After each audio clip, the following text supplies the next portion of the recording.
what's up, everybody, and welcome to ITG Daily, the show that brings you the hottest in gaming news. And there goes my Slack already, Scott. Just like that, buddy, we are already getting interrupted from the show because we got so much to talk about today. But before we get going, dude, it's the weekend almost, which means it's time for the big game. That's right, 24 games, 24 hours for big brothers and big sisters. We'll be supporting a great cause. We hope you will show up and support us as well. Head to InsideTheGame.ca, where there you can click on the big old banner up top for big brothers and big sisters. Help donate and support us and support them. Dude, any game you looking forward to over the stream? Oh, there's a few, actually. I was hoping to get into some Fall Guys, but I don't think that's happening this time. No, because we are actually starting off with Fall Guys, and we have 10 PC codes to give away. So make sure you swing by and be a part of that, so you can get in on those giveaways, because we got all I am kinds. looking forward to some Rogue Company. We always have a good time when we play that inside the team here, and I like getting into it. It's a shooter. It's fun.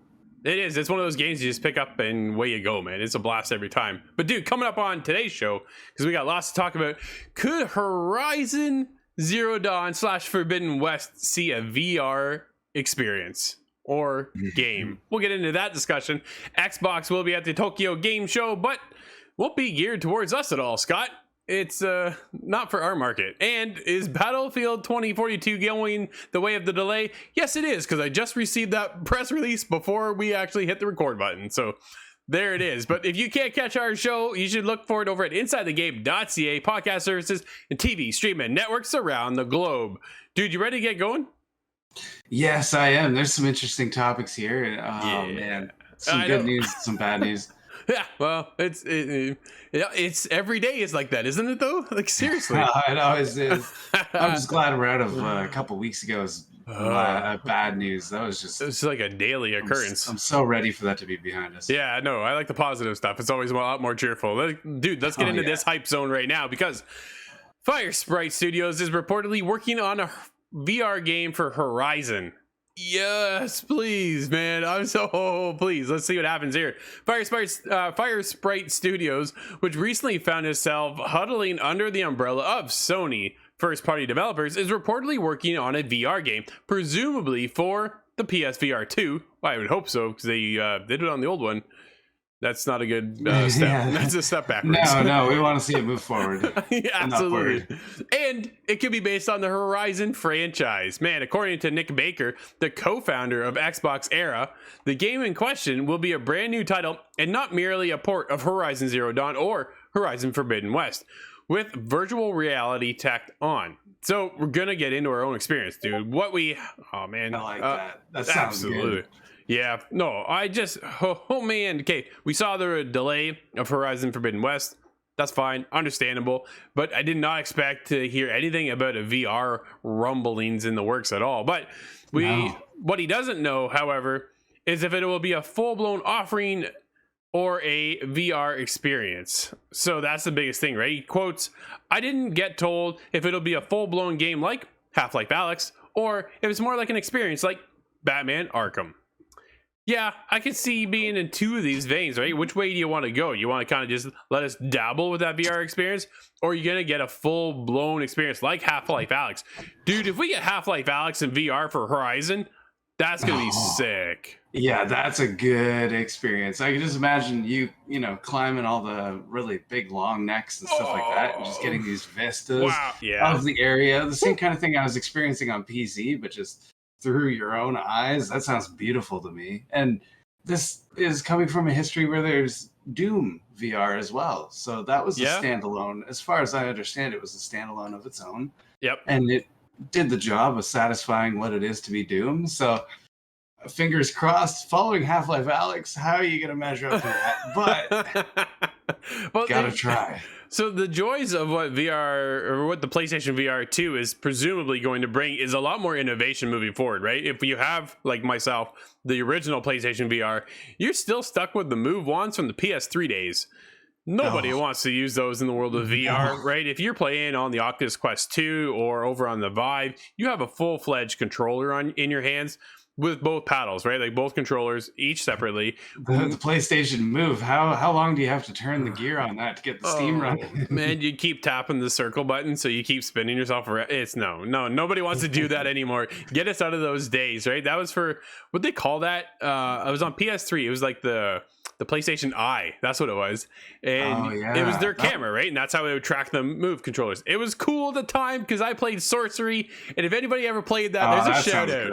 Dude, it was incredible. It was like a Harry Potter experience at the time. You're stirring potions and you're drinking them and stuff with the it's I'm going back. But dude, it was cool. But now moving forward, right, we're getting haptic feedback in the controllers. It's a whole other control scheme. We've seen very little on anything for an insight on what the actual PlayStation VR 2 headset will be and how it's going to function, but we have little dibs and dabs of information of it's going to be a lot better. Obviously, we're going to have haptic feedback in the controllers and in the headset itself. I've never heard that one before. Well, the headset is something I didn't even consider. That's just gonna shake all over your face. I don't know if I really want that, man. I'm gonna have a headache. I already get a headache in VR. Not if we have this motion sickness issue. That might not help. No, but it's supposed to be a lot more crisp and clean looking, obviously, right? We're going to have a better fidelity in the experience of everything. So if you can bring us into the world of Horizon, I'm definitely curious to see how they're going to line that up. Are we going to get that full-fledged walking experience or teleporting like Half-Life Alyx did? Scott, I can't recall. Was there an option to physically walk in the game, or is it just a teleport system? It was just a teleportation, wasn't it? I thought it was a teleport system. I really don't. I'm not so certain, actually. I think it's been 2 years. Well, it's been a while since we played it, right? That's why I'm scratching my head going, was there the option? Because I think if there was the option, I turned it off because I know I teleported, but I don't recall if there was the option to actually walk or not. I think I would like the walk, actually. I don't like that. No. I prefer the teleportation portion of it because that walk, if you haven't experienced VR, which is a misstep, unfortunately, you should definitely check it out. But the presence, what happens with VR is the minute you start walking as a character within the game, your body kind of gets this like motion. Woof, I'm supposed to be walking, but you're physically standing still, and there's that disconnect. But if you teleport, it's much smoother and gradual to get into, and a lot easier for me and a lot more comfortable. But yeah, dude, the minute you start walking, I'm like, whoa. But it happens for some people. It's worth mentioning it. Not always the case, but there are certain games that are definitely effective, worse than others that just kind of get to you. But especially, I think you played Bow to Blood, and that was when the ship moves. Oh, dude, I was like seasick in that game. I was like, you could get. I think you told me you fell. You can get through like one mission and then you're out, right? That's the problem with VR. When we play our game, Scott, dude, we play for hours. Let's be honest, right? We were there, we put it in. Next thing you know, 3, 4, 5 hours go by. And you're like, I should probably go. Well, due to the nature of what we do, it's a little more unique. But the fact is, you can sink that time in without getting the motion sickness, right?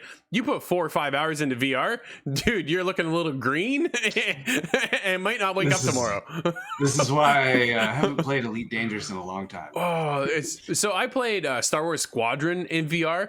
It was a good experience though. Like it really felt comfortable, but I can only get through about like 2 missions before I started to feel the heavy wooziness kind of start to set its pace in on me, and I was like, okay, I'm out. I want to know if there's a trench run in that game because that's the part I want to play. Speeding along on the trench of the Death Star. That's what I want in VR. I can't recall if there was or not. I don't think so.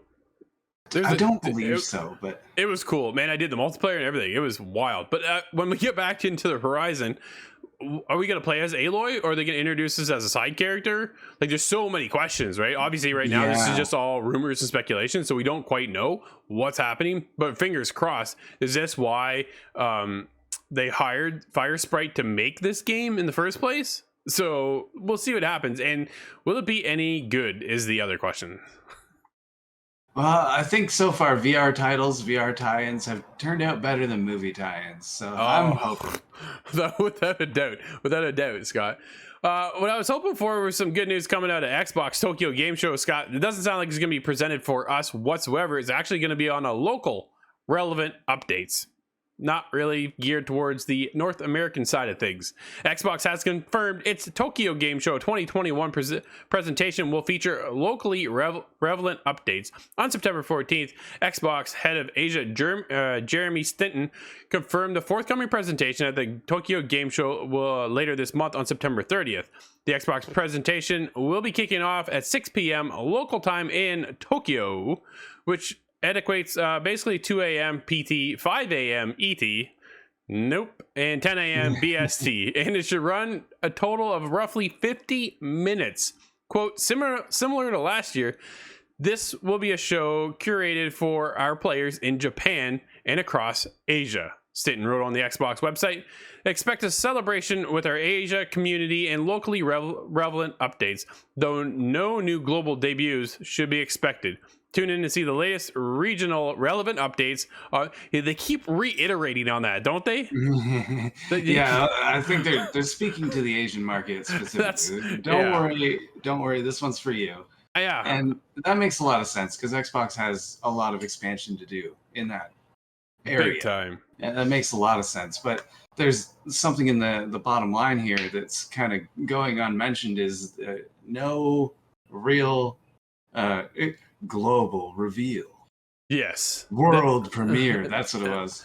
It's in my head forever now. It doesn't sound like we're going to get any big news coming out of the Tokyo Game Show. No. Right? Hoping for maybe some deeper looks at things that we know about, but the other projects in Xbox are all way too far away. Perfect Dark, Fable. Man, I think it's almost too early. Come on. I'm not sure I want to see it at this stage. We talked about it yesterday. I don't know if it's a good move to kind of hold back, give away your hand before the release. yeah, exactly, right. Man, I would love to hear something on Fable though. I'm really curious to see where we're at in the world of Fable and what stage they're at as far as production wise. I still think we're 2-3 years out before seeing anything. But what if it's Peter Molyneux and he's making too many promises? He returned. Xbox hired him back. Yeah, no, we don't. No, let's just go. No, Scott. You know what else isn't happening though? Battlefield 2042 seemingly getting delayed.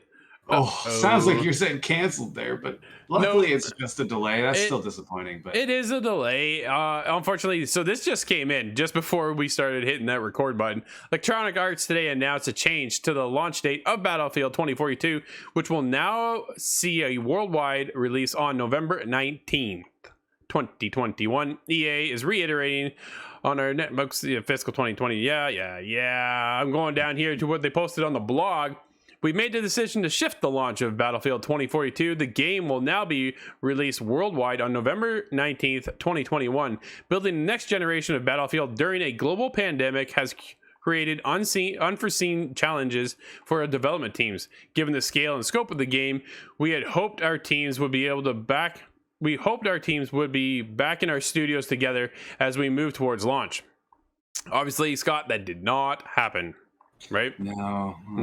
It's just the conditions of the ways of the world now. Every developer's felt it, so this is really not surprising in this case. No, right? He continues especially on, considering the amount of people they employ. Oh, yeah, exactly. Yeah, they're not a small studio, right? So he continues with the ongoing conditions, not allowing that to happen safely, and with all the hard work the team is doing from home, we feel it is important to take the extra time to deliver on the vision of Battlefield 2042 for our players. Your enthusiasm for the game has been very inspiring. We believe in the game we're making, and we thank you for your patience as we put some finishing touches into the experience. Updates on the open beta will be coming later this month. So there's something to look forward to, at least, right? You get a little taste, but so the initial release was October 22nd. It's now going to be almost a month afterwards. It's not that bad, really, because I don't really have anything else to play. Nope, that's not true.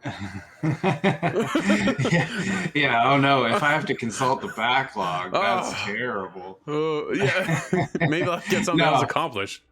For a month, though, that's very reasonable. They're not trying to put it off for 6 months or a year. You know, when we heard about this new release date, I have to stress that I read the year 2021. Okay, that's not terrible. Not 2022, right? I thought we were getting a Dying Light 2 situation here. and that I thought that's what was another one coming that up. hurts. That's yeah, we just covered that yesterday. So it was one of those situations. I thought, is this what's going to happen? And no, it's only a month out. So where's that put that in then relation to the next Call of Duty release? Yeah, that's interesting, actually. Right? Their mention of the quarterly income, that kind of thing, it makes me wonder if this was just shifted slightly to make the books look better. That's a kind of getting into some conspiracy here, but it's a good theory, though, Scott, because Call of Duty Vanguard is coming out on November 5th. Oh. Right? Oh, I don't know if it's right to come right after. That sounds risky to me. But I think if they would have came out this month, it probably would have done them much better. Yeah. Right? I think they would have done better. But if you have a broken game, we all know how that goes. So nobody wants that. So we'll wait till November now and see how the game releases. I know, dude, everybody I talk to is pumped to play the game. But November is we're getting into that holiday season, dude. And just after November, what happens then? Halo Infinite. So like they've now positioned themselves in between two of the biggest heavy hitters this holiday season. They're doing this live service as well, so I'm wondering if it's calculated because they're trying to get just. Maybe the worry was if they come out early, then Call of Duty will strip away a lot of the numbers. Well, of course, whereas in this way they're doing it, maybe they'll strip more numbers from Call of Duty. But you then think so? You know, Halo's coming down the line. That's going to be a must-have for anybody on Xbox side, anyways. So okay, I'm looking at our group, right? Inside the game consists of myself, you, Nate, Corey, Adam, Steve. Mm-hmm. There's 6 of us. For those who don't know, Inside the Game is not a very big team, but we make it work. So if we take a look at the scope of games coming out this season, right? Halo, that's going to pull you and Nate and probably pull Corey and Adam away. I'll be on it. Steve, so our whole team's probably going to check out Halo Infinite. There's probably no doubt about that. Call of Duty comes around. That is an Adam and Corey game through and through. Right? Those two for sure. You and I are curious on it for the campaign. Well, that's the thing. You and I will jump into the campaign and then we'll bail. Right? Yeah. That's probably what's going to happen for our preference. And then Battlefield comes around. I know Corey's pretty pumped about it. I'm not sure where Adam sits. I know Nate's excited, and I absolutely know you can't wait. So I've been playing Battlefield 1 all week. I just can't. Just getting ready for it, right? So, So will they pull away, or do they already have their fan base situated? Because we know what we're getting into this holiday season, and then when Halo drops, we're all shifting again, right? So they're going to have a small window of opportunity to keep their population going. And then Halo drops, dude, and then you're gone. You might be able to pull some away from Call of Duty for a little bit, just because it's the brand new and fancy. But after that, dude, Halo's just around the corner. Yeah, the only hope for really the diversity is that they're not quite the same premise. Halo is science fiction, aliens, and whatever. Battlefield, of course, is in the future, but a little science fiction. No sign of aliens at the moment. But yet to be determined. I play that one. But yeah, that's where we stand right now. But it's curious to see how everything plays out. I'm looking to watch those numbers pretty closely this holiday season. And we got some other numbers coming from the world of Ollie World. We'll now have 120 frames per second on PS5. New biome is detailed as well. Dude, this is a cool game. I like Ollie. I think it's really fun. It's a blast to play. It's one of those you can jump in, bounce out. Developer Roll7 has revealed the upcoming Ollie World on PS5 will offer a silky smooth 120 frames per second option for players to indulge in, as well as lifting the wraps off of a new biome. Burn Truck is called. The game is also coming to PS4, so don't be worried about that. You'll get that over there. But you can get the PS5 version with the 4K 120 frames. So that's pretty sick. Yeah, lots of anything coming out of new generations that's using the technology, I'm a big fan of. I think it's been underused so far. So come on with the exclusives, the upgrades. I want to see more of that. I'm not familiar with Ollie, but if it's one of those jump in, jump out games, I think that's something we've needed for years. Think about the last big releases, and it's almost you have to clear a week to do it. You beat Red Dead. You had to clear a year for that. It took me forever to beat, but it was one of my favorite games of all time. It is so worth completing that game. Man, that was but dude, it took me over a year to finish that game. Yeah, for real. There's a lot of value with that. That's really good in some regards, but I started playing Bloodroot, and that's one of the jump in, jump out ones, and I like that. Yeah. Well, dude, one of the systems that allow us to jump in and jump out is Nintendo, which has no plans to lower the Switch price in the US following the European price cut. What? But we would like to play. Oh, Nintendo recently announced it was permanently reducing the price of the standard Switch model in the UK.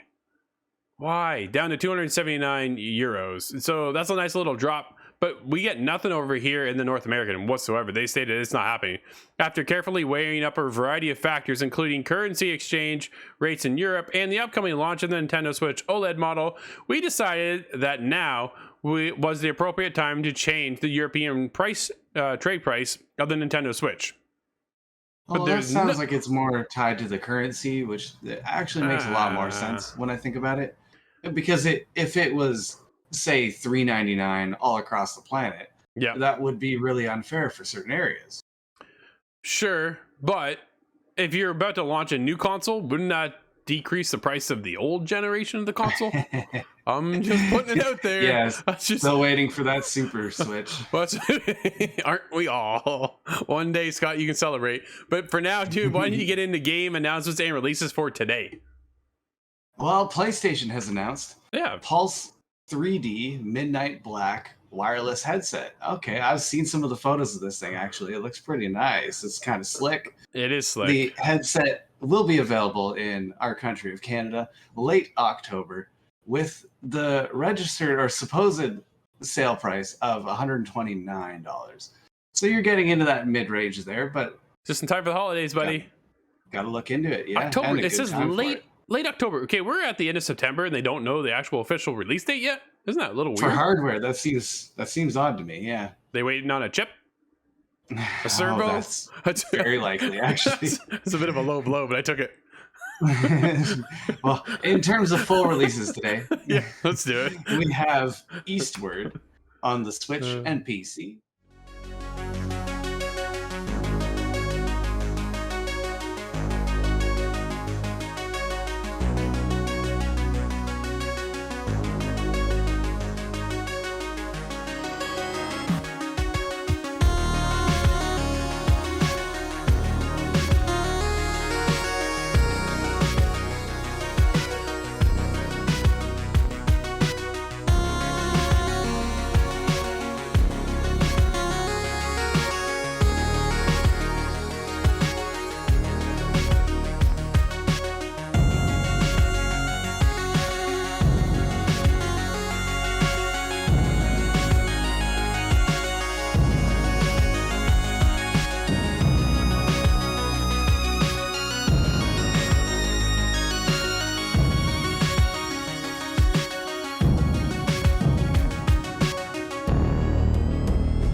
And we have, and this one's a curious title again, my favorites.